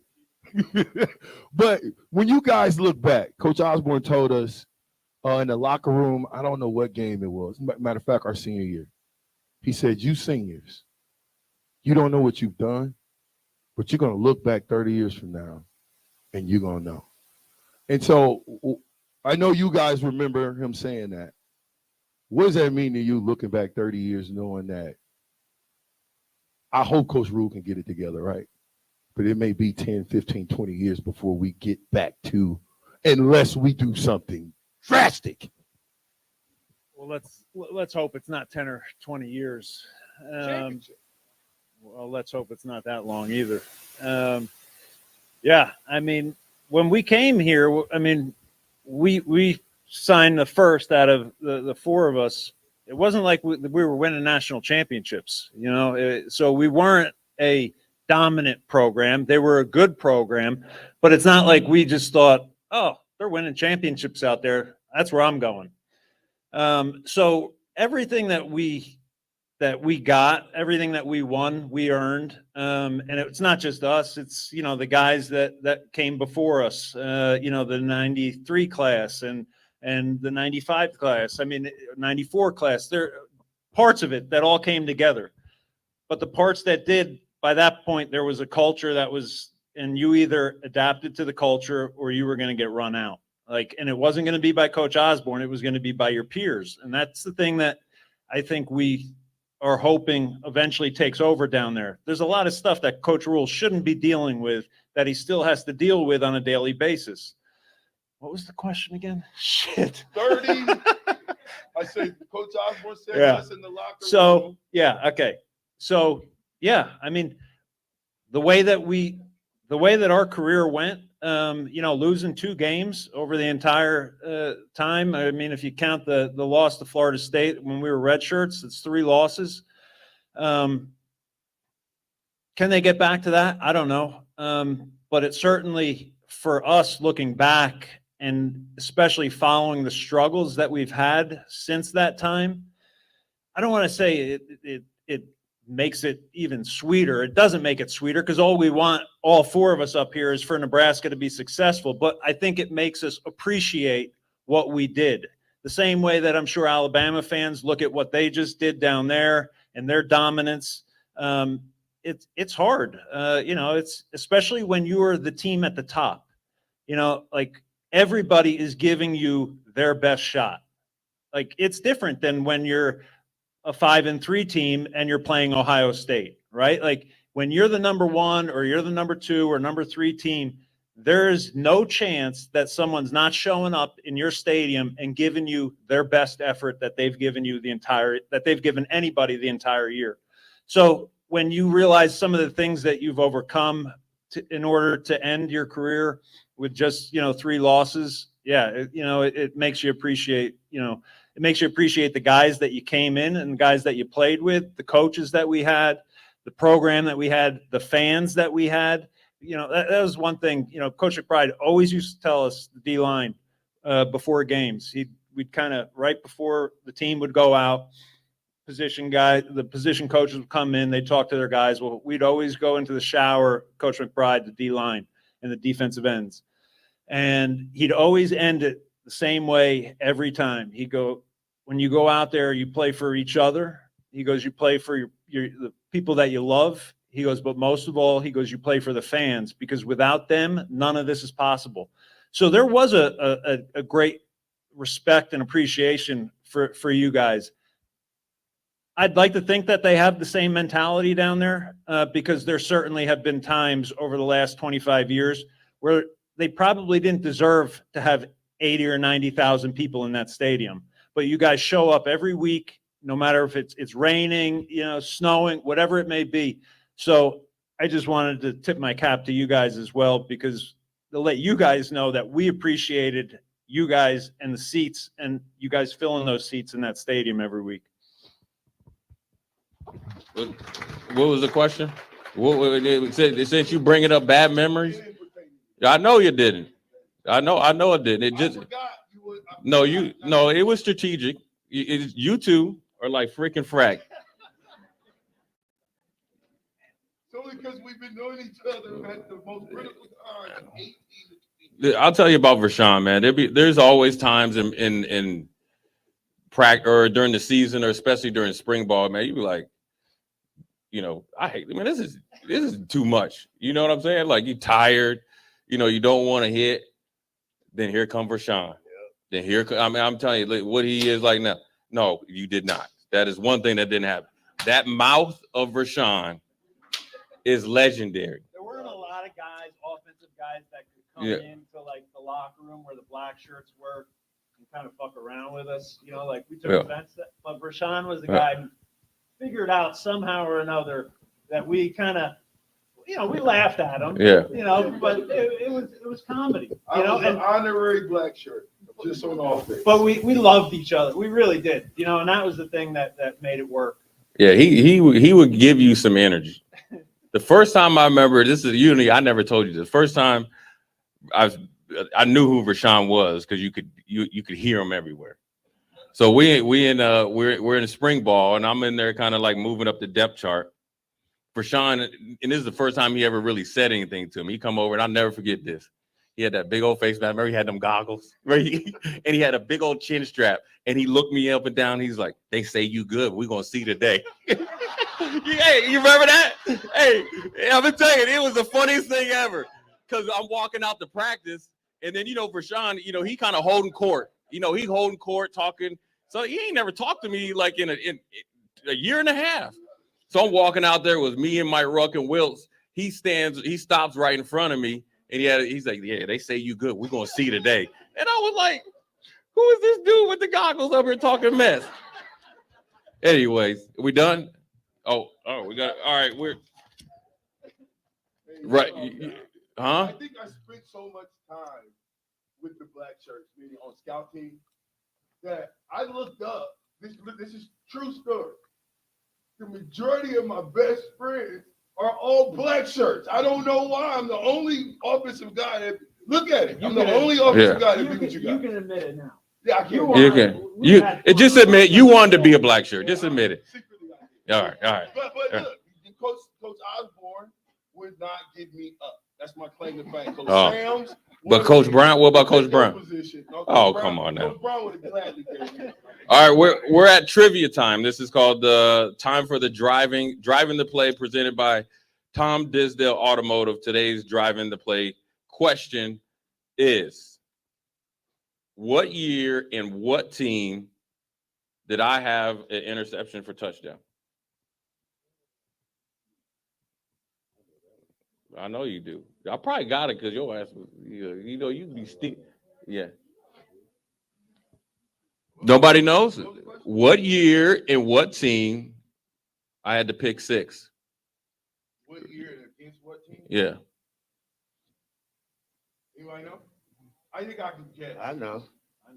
Well, you guys would. Yeah. What, Colorado? Yeah. 96? Yeah. Yeah. No, hey, listen. Hey, listen right here. This is stopped right this right here. If we had HR in here between Rashawn and Mini-Me over there, this is done. I will not come back. Yeah, he did. I seen you over there. And the fact that I see you sometimes, you will get put in a garbage can. Listen, to answer the question, it's 96 Colorado. But I will tell you this. 96 at Oklahoma was hands down one of the best interceptions in Nebraska history, one-handed, right? Like Odell Beckham, reaching back, but it was without a doubt the worst return ever. So we're going to end it on this. So here's what happened. We're playing Oklahoma down there, and we ran this kind of like special defense. And I was, they had Steven Alexander, who's supposed to be a first-round pick. He threw it. I reached back, snagged it. My dad always could catch one-handed, and he'd always make me, when I played running back, make you catch stuff one-handed. So I was like, this is easy. Snag it. And I saw nothing but green. And I'm going to tell you what really went through my mind. I said, I'm getting in that end zone, and I'm breaking down and doing the percolator. I don't care if Coach Osborne was going to be mad. And I started getting going, and next thing you know, the turf monster came from the depths of hell and said, come here. Fell right on my face. 22 yards, boom. Haven't lived it down. But I'm going to tell you what, I said next time I'm going to score. And that was actually a couple months later. You ever get to redeem yourself? Yeah. Rico. Nick? He went to Pius. Are we done? No, we got to do some here, I'll let you do the rap. Hey, give a round of applause for these young men, please. Thank you guys for coming out and listening. Sometimes we get a little carried away. We probably could do this for the next 2 hours, though. There's so many different stories, so many different things that we can talk about. Custom Cooling and Heating is going to give away 7 of these. They're going to give away 6 because I want one.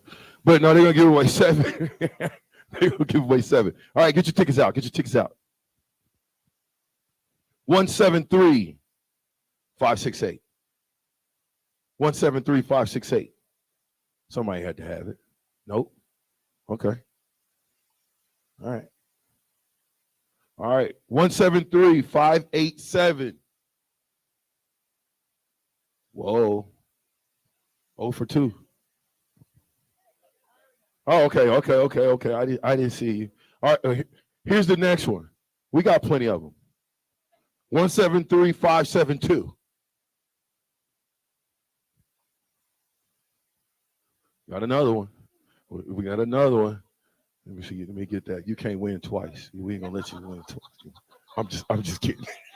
All right, hold on. We got another one. Let me see. 173-585. 585. 173-585. Ding, ding, ding. Come on up. 173-573. 173-573. No? Okay. You got it? All right. I got one more. 173-579. Way in the back? Where? I can't see you. Oh, he way back there. I can't see. We like LNK. Thank you, sirs. All right. What else are we giving out? What are we giving out next? Ooh. Tiki Totem. Who's the player in the front? You got a Tiki Totem. 173-510. Come get your Tiki Totem. And you can put it up for the game. Come on, girl. What?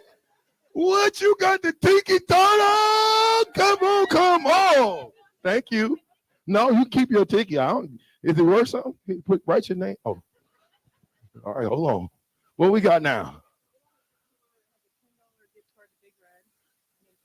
Some goodies, playing cards. Do you guys know they got playing cards with our faces on? You never saw them before, huh? I'm gonna show them to you a little bit later on. Okay, here we go. 173-584. Come on, we got him.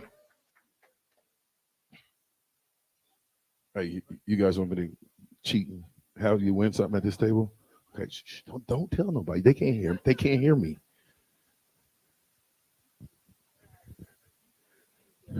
Ooh, right now? Right now. I am a magician. It's what 2 tickets to the UCLA game tomorrow. Get them out. Here we go. 173-5. You don't have a 5 at that table? What do you guys got at the table? Oh, you got a 5. I'm not going to cheat. Okay, 173-581 for the UCLA tickets. Where? Yeah. Cheat.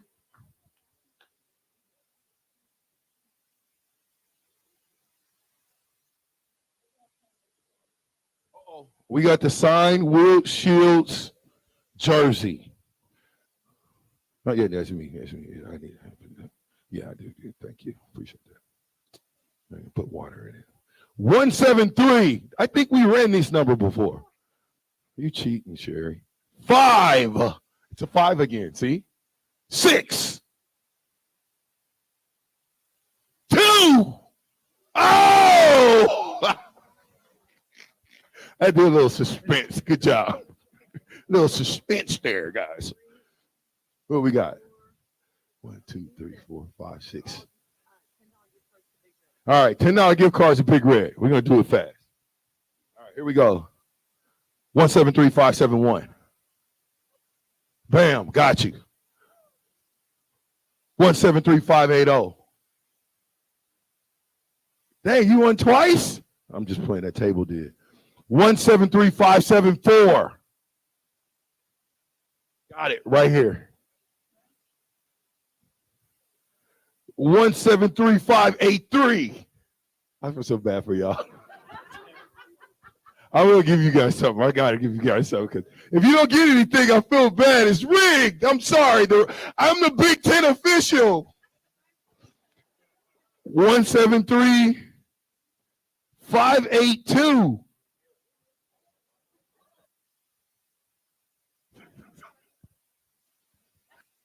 I'm sorry. 173-5-8. Somebody give me the last number. No. 6. No? Nobody. What? Oh, we got one right there? Okay, good.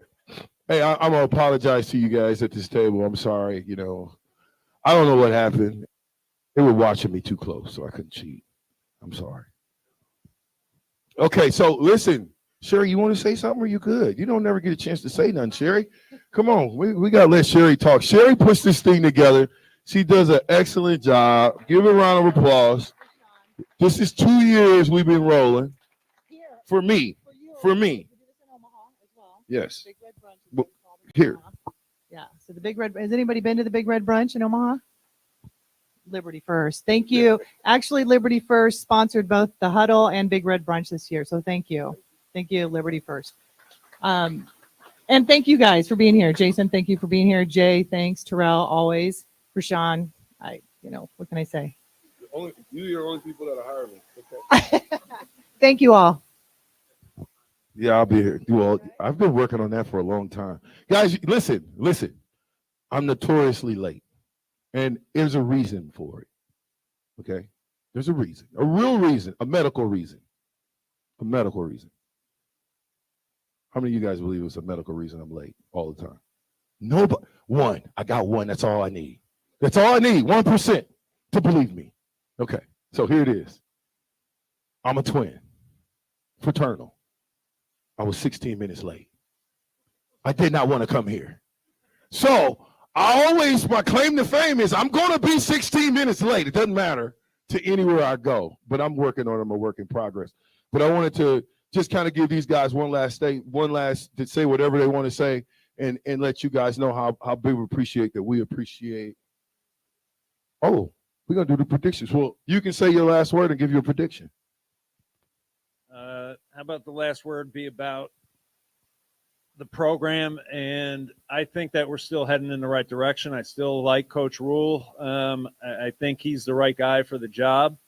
I think in the short time that he's been here, I think he probably, I'm not going to say anybody's ever a TO because there's only one of them, but I think he's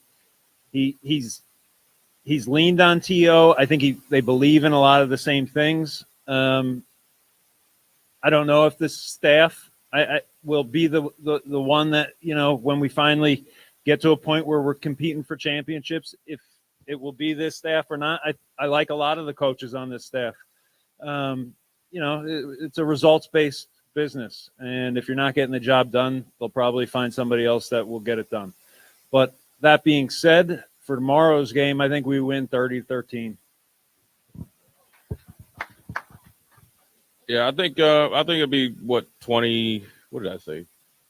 28-17. We had this conversation yesterday. 28-17, I think we'll win. We'll pull away at the end. I got them going 21-10. I extend my lead on VJ for college football picks. He cheated off my picks last week, so he went 10-1 because he picked after me. Thank you very much, VJ. I say it like I say it all the time. I don't care if we win by one. I think it's going to be a close game. I think it's going to be more of a nail biter than we might think. And I think we can get the job done. But I say the same thing: if we win in all three phases of the game, special teams, offense, defense, and you'll see it, then we'll win the game. I don't really care about the score. I just really care about us coming out and playing the way we played against Ohio State, making that be the norm. Because that, to me, was the norm for us. We never came out and played flat. And when we did, you couldn't tell. So we got to play a lot better on offense. I mean, you guys got to find them open. Yes, I'm saying effort. Well, I want to see guys leave it on the field. You hear that cliche all the time, right? Leave it on the field. Well, we left it on the field. We wouldn't want coming in the locker room a loser. That was not an option. And so I would like to just see them go out, give maximum effort, give the effort that all of us as fans, because we're fans now, we can appreciate. That's what I want. Play disciplined football. Don't jump off sides when it's 1st and goal from the 7. Right? Don't throw a hands to the face when it's 3rd and 18 and you just got a big stop to get off the football field. And now you slap a guy's helmet in the face. They give you a personal foul call. Now it's 1st down. Keep the drive going. Did you guys know that Ohio State was 1 for 10 on 3rd down? And when they did pick it up, it was because they put the penalties.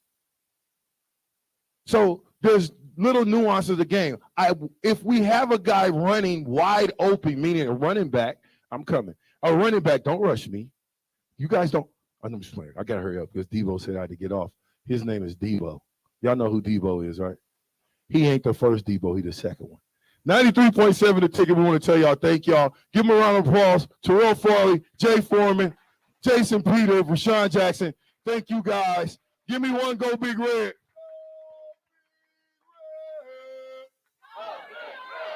Thank you, guys. At Farm Bureau Financial Services, we strive to provide you with the right coverages for all your insurance needs by taking the time to meet with you and review what coverages best fit your needs. So whether you're in the market for home, auto, farm, business, life, or a combination of any of these coverages, we can help with making sure you, your family, or your business have the right coverage based on your individual needs. If you would like to review your insurance needs, please contact Ben Spurt with Farm Bureau Financial Services at 402-217-9945 or through email at ben.spurt@fbfs.com.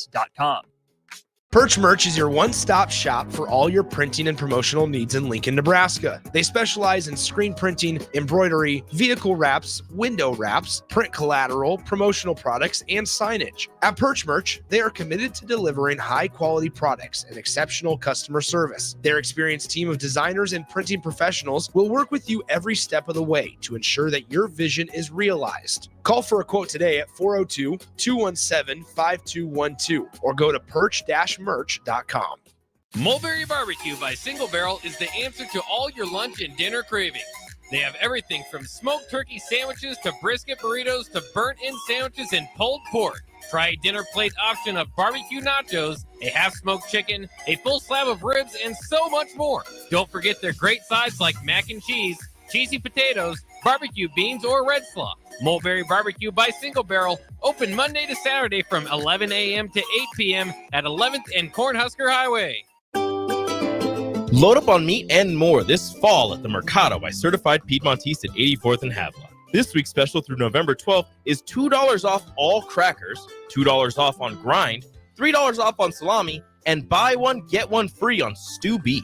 Limit of 2. Locations at 84th and Havelock, 30th and Yankee Hill, and now 85th and Highway 2 in Lincoln, or 168th and Maple in Omaha. Get to the Mercado today for the best meat in town. Across Nebraska, voters will have the chance to end the current government abortion ban. The government shouldn't be making decisions for families' health care, but right now they are. Ending the ban takes 2 votes. A vote against 434, the first initiative, and then a vote for 439, the last initiative. It's only this combination that will finally get the government out of the personal medical decisions of Nebraska families. Voting against 434 and for 439 ensures that when there's a medical emergency, it's Nebraska families who decide what to do, not the government. This vote against 434 and for 439 makes it so our Nebraska doctors can treat every patient. The government put this ban in place, stripping Nebraska families of their freedom, but you can end it with 2 votes. The first against 434, and then vote for 439. Paid for by Protect Our Rights. General Fire and Safety has been keeping Lincoln businesses and commercial structures safe for more than 50 years. From a simple fire extinguisher to full fire suppression systems, Lincoln has trusted General Fire and Safety to provide top-of-the-line products, installation, and maintenance. If you're starting a new business in a brand new building, call on General Fire and Safety to help you plan a fire safety system that fits the specific needs of your business, employees, and customers. Call General Fire and Safety today at 402-261-0116. Step into healing at Prairie Orthopedic and Plastic Surgery. Our team of top-notch medical professionals turns pain into progress with state-of-the-art treatments and compassionate care. Visit prairieortho.com and discover the difference in quality orthopedic and plastic surgery services tailored to your unique needs. Your health matters, and Prairie Orthopedic and Plastic Surgery is dedicated to helping you thrive. Reach your full potential. Embrace a better tomorrow with Prairie Orthopedic and Plastic Surgery. Hey guys, it's your girl Jordan from Sartor Heyman Jewelers. As you gear up for game day this season, don't forget the MVP in your life. Whether it's a ruby bracelet to show off her team spirit or a timeless Heartland diamond that shines from across the room, we've got the perfect play. Our experts at Sartor Heyman are here to help you make the winning move. Until next time, happy shopping, guys.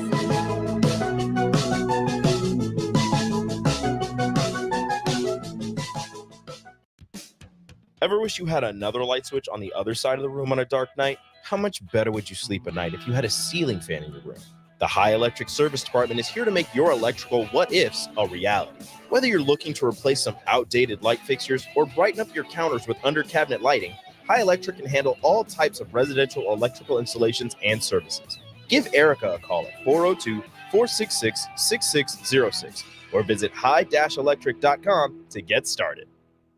Transform your view with the help of Heartland of Nebraska Windows. Heartland of Nebraska Windows offers a free estimate, full window replacements, all vinyl triple pane windows, and a lifetime warranty of everything while keeping their prices affordable.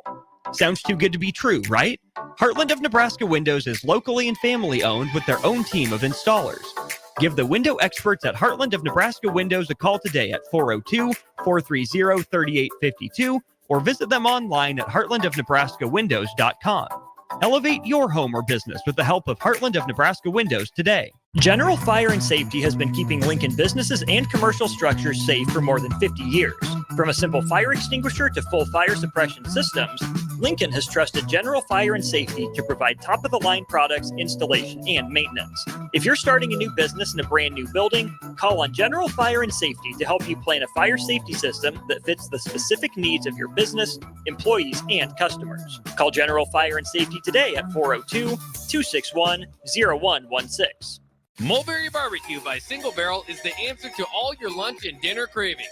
They have everything from smoked turkey sandwiches to brisket burritos to burnt-in sandwiches and pulled pork. Try a dinner plate option of barbecue nachos, a half-smoked chicken, a full slab of ribs, and so much more. Don't forget their great sides like mac and cheese, cheesy potatoes, barbecue beans, or red slaw. Mulberry Barbecue by Single Barrel, open Monday to Saturday from 11 a.m. to 8 p.m. at 11th and Cornhusker Highway. The Lincoln Stars take on the Dubuque Fighting Saints at 7:05 this Friday night at the Icebox in an Eastern Conference clash.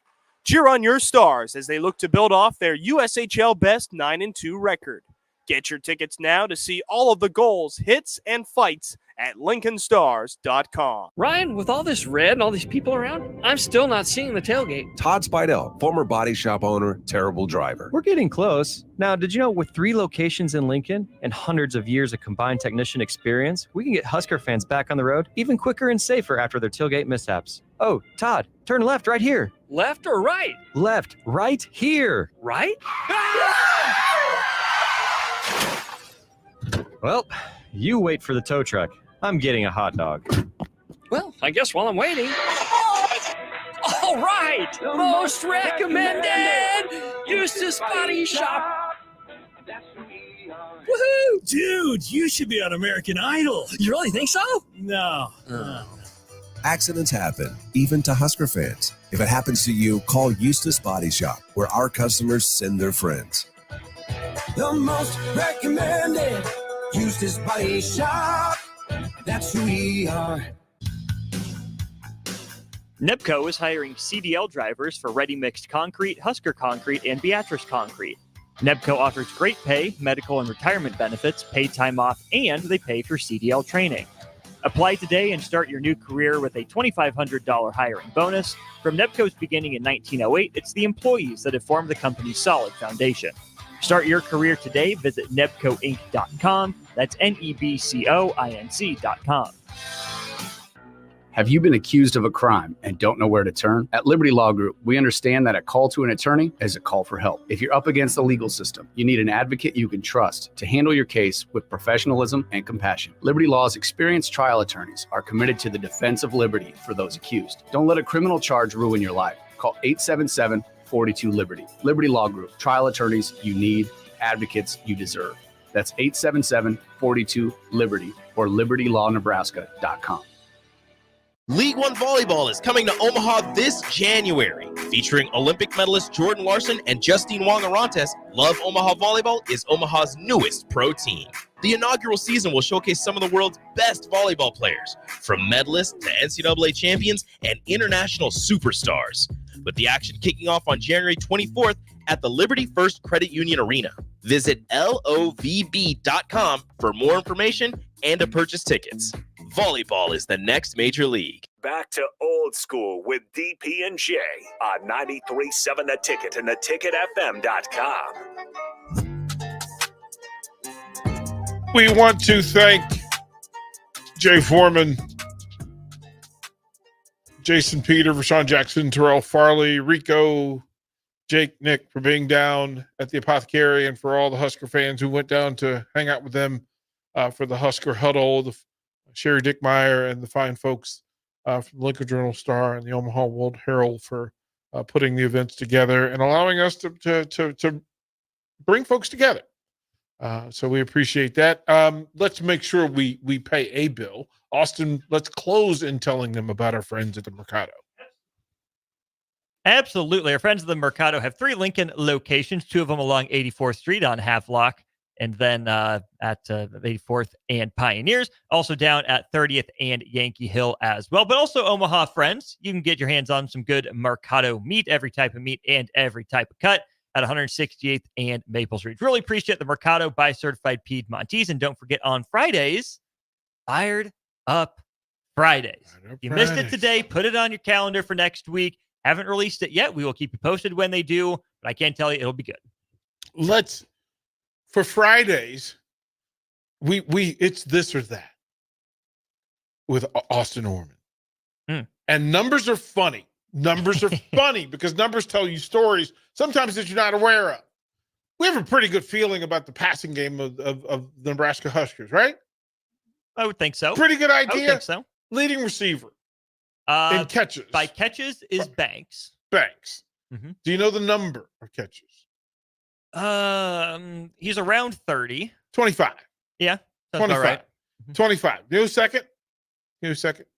I think Nair is second. He's right around 20. 21. 21. Yep. 21 for 319, 21 for 319, and 25 for 347. So that puts you in some perspective for what the numbers will say. Then I will ask you this or that, because where do you think Banks, as the leading Husker receiver, ranks in the Big Ten Conference? So where do you think that falls? 25 for 347? 25 for 347. 12th? 13th? At 13, with 28 catches from Michigan State is Nick Marsh. Nick Marsh. So with Banks being at a baseline, what if I told you he's number 27 in the Big Ten Conference? Number 27. Yeah. Sounds about right for the numbers. Stupid numbers.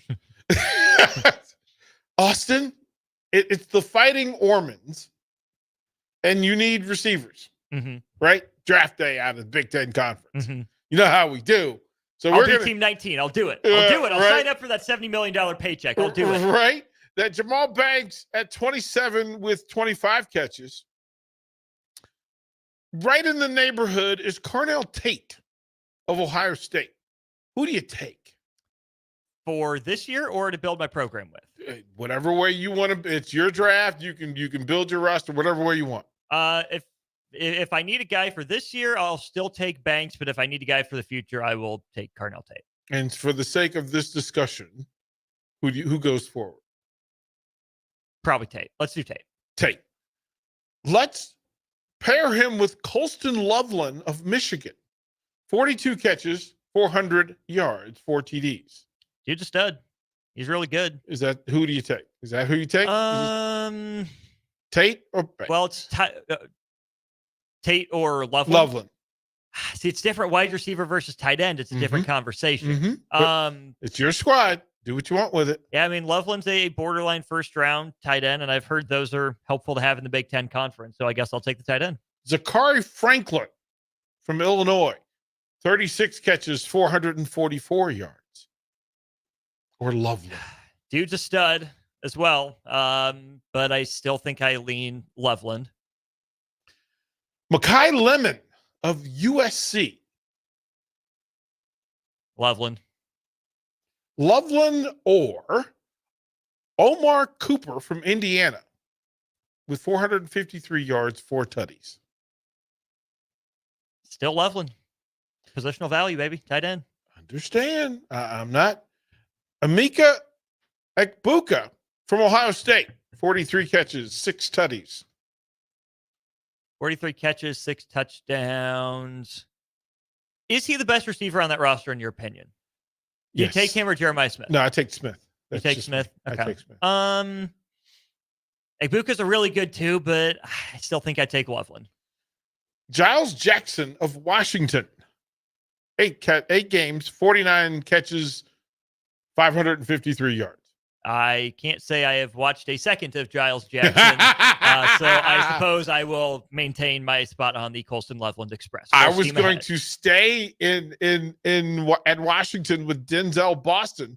44 catches, 583 yards, 9 tutties. He leads the entire Big Ten with 9 tutties. That's pretty good. Sure, why not? Denzel Boston. I've at least heard that name before. Tyler Warren of Penn State, 47 catches, 4 tutties, 559. Yes, him. Tyler Warren. Yeah, you like Warren over that. Danielle Jackson out of Minnesota, 51 catches, 588 yards. Tyler Warren. Elijah Sarrett of Indiana. Tyler Warren. His yards per catch is insane. It's off the charts. There's our guy, Jeremiah Smith. 35 catches, 8 tutties, 623 yards. I mean, Tyler Warren's positional versatility. Penn State fed him, I think, it was either 17 touches or 17 catches against USC. He's the reason they came back to win that game. but I can't let Jeremiah Smith slip. If I get a chance to draft him for my team, I am taking him. At 63 catches, woo, 8 tutties, Tez Johnson from Oregon. Really good, but Jeremiah Smith. I'll stick with Smith. Leading the entire Big Ten at 907 yards. 907 yards. With 350 yards over Tyler Warren. Woo! 350. He has 4 more touchdowns than Tyler Warren. And the same number of tutties than Jeremiah Smith. Ty Felton from Maryland with 73 catches, 900 plus yards. Ty Felton has probably been the best, most consistent receiver in the Big Ten this year. But I'll still take the Buckeye freshman. I'll still take Jeremiah Smith. I knew that just from a selfish standpoint. Yeah. I kind of knew that that's where you would land, and that's how that was going to go. We're going to flip the script. Okay. Because we're going to go to the running game. And I think in the Big Ten Conference, we miss a whole bunch of things. There's things that we miss in the conversation. Where do you think Nebraska's top runner, Dante Dowdell, ranks at 410 yards this season? Banks was 27. Where do you think Dowdell rates in the Big Ten Conference? Remember, I mean, we know that there's how many teams? 18 teams. 18 teams. I can tell you 18? I can tell you that Penn State has 2 in the top 20. They're the only team with 2 in the top 20. So is Dowdell at 18? Dowdell's at 19 at 410 yards. Donovan Edwards at 415 yards. Not having his best year. Not having his best year. Who you got? I guess I'll take Dowdell. Maybe part of it's just playing the expectations. They have the same number of tutties. Yeah. Yeah, same number of tutties. I guess I'll take Dowdell. Yeah, Dowdell. We're going to swing the Katron Allen, Penn State. Him. I'll take Allen. In the same backfield, Nicholas Singleton. Yeah, that's the fact that Penn State has that luxury, and they have for a couple years now, but they haven't fully made it their identity, right? They still want to be a big play passing offense in some ways. Singleton's really good. I still think he's the guy that I take just by a hair over Allen. Higher. He averages 6.4 a carry. Yeah, he's good. At 7.2 yards a carry. Woo! Travion Henderson, Ohio State. He's better than I thought he was going to be. I thought Judkins was going to come in and take some more carries. Henderson hasn't been banged up, maybe like he has been in years past. He's showing the burst. He's showing the power. Like I said, I thought Judkins was going to end up being the guy. Maybe I bought too much into the transfer portal hype. He was so good at Ole Miss. Henderson's been the workhorse. He's been able to do it all, and I've been impressed by Travion Henderson this year. Henderson and his 7.2 yards a carry, 449 yards on 62 carries. You were just talking about it. You ready for this? 81 carries, 520 at 6.4 yards a carry. Judkins, who do you take? I think Henderson's the lead in that backfield. I really do. We can't be mad at about it. Henderson or 81 carries, 510 yards, 6.3 a carry from Purdue, Devin Mockabee. I don't trust Mockabee. I don't. I mean, he's good. He's a good player. I got to start believing my Lion eyes, I guess, with him. But I take Henderson still. At 6.2 a carry, 637 yards for Justice Ellison of Indiana. He's good. He's better than I expected him to be. But I still think I take Henderson. More my style. Kalea Mullings, Michigan, 694 yards, 7 tutties. Who do you take? I did not see him becoming the one.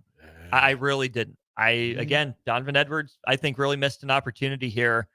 Mullings, I think he's a volume guy. I don't know if he's better than his stats indicate, where I think Henderson is making the most of his timeshare with Ohio State. I like Henderson a little more. Henderson or USC's Woody Marks, 755 yards, 8 tutties, 5.7 a carry. You didn't say Reggie Bush. You didn't say Lendale White. And you didn't say Jonathan Stewart. So I'm not taking the USC running back. I am taking Travion Henderson. Jordan James of Oregon, 800 yards, 8 tutties at 5.9 a carry. And he's got the highest success rate in the conference. I'm taking Jordan James. Jordan James or Caleb Johnson from Iowa. 1,144 yards. Ready for this? 16 tutties. Yeah. He's been part of that Iowa offensive resurgence, if that's something that we're willing to admit is somewhat happening here. Caleb Johnson's been really good. He's a name that we knew, not the guy that was expected to be the starter coming into the year, but grabbed that role in late game 1, early game 2. By the time they were done with non-conference, it was clear it was Caleb Johnson's room. He's been really good. Another guy that maybe on a skill-to-skill basis, you like Henderson a little bit more, maybe Jordan James a little bit, but it's hard to deny the production. There's enough skill there that I'll take Caleb Johnson. Caleb Johnson or from Rutgers, Kyle Monangai. Johnson. I'll take Caleb Johnson. Those have been, I mean, think about that Johnson's year is so good. Monangai has 931 and 10 tutties. Yeah. Johnson has 200 more yards and 6 more touchdowns. Yeah. What a year. What a year. The numbers don't play, man. No. Austin, well numbers done. Are what they are. Well done. Listen, man, we go through them. You have to set the table sometimes for all of it. Listen, we're going to fire up tomorrow. Usual content early in the day, and then we're going to do a pregame starting at 11. Todd Euler's going to come in at 10. We're going to have a full program for you all the way up to the A1 Automotive pregame show starting at 12 noon. We will see you. Ayo, what do you got coming up? What are you going to do for us next? I got corner 3. We are going to go over the multi-team event Nebraska was invited to next year, take a look at the history, new selection criteria for the NIT, and a Fox postseason tournament that directly involves the Big Ten. And then CBS Sports did the best college basketball team in each state. I both agree and disagree, and I'll take you right up to high school football. Sir.